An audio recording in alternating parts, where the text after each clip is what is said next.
The representative of Pakistan has asked for the floor to make a further statement. I give them the floor.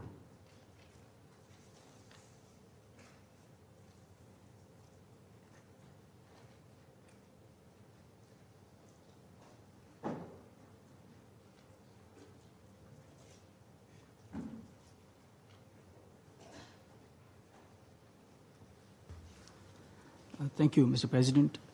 My delegation is compelled to take the floor in response to baseless comments made by India.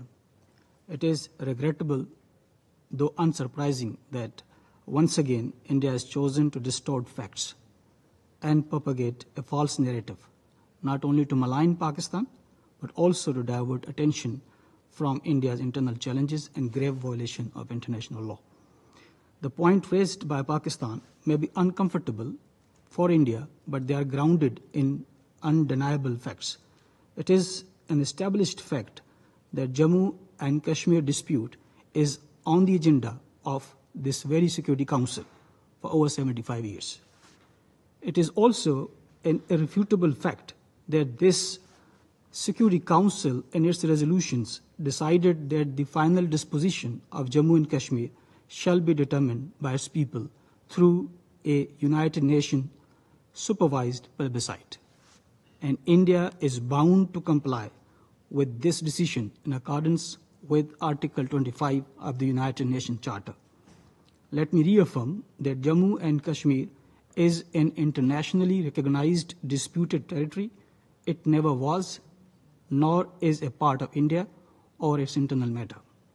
India has also once again resorted to the well-worn tactic of deflecting global attention from India's own action by raising baseless accusation of terrorism. It is rather ironic for a country that uses terrorism as an instrument of state policy against its neighbor to point fingers at others. It is surprising to see that this country is lecturing on terrorism when it is itself a state sponsor of terrorism, running a global franchise of assassination campaigns. Apart from state terrorism against defenseless people of Indian illegally occupied Jammu and Kashmir, India is sponsoring terrorism against Pakistan. Pakistan has solid evidence of Indian sponsorship of Tehreek-e-Taliban Pakistan, TTP, and Balochistan Liberation Army, who have been involved in multiple terrorist attacks against civilians and military targets across Pakistan.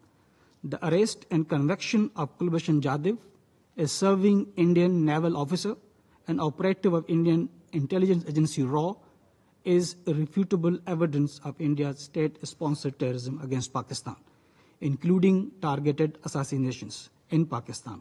Now, the Indian terrorist franchise has gone global with assassinations and attempted murders of political dissidents on North American soils.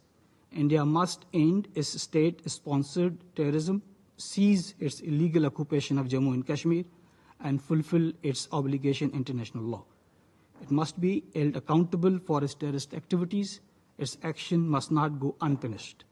And the international community can no longer afford to grant India impunity. I thank you, Mr. President. I thank the representative of Pakistan for their statement.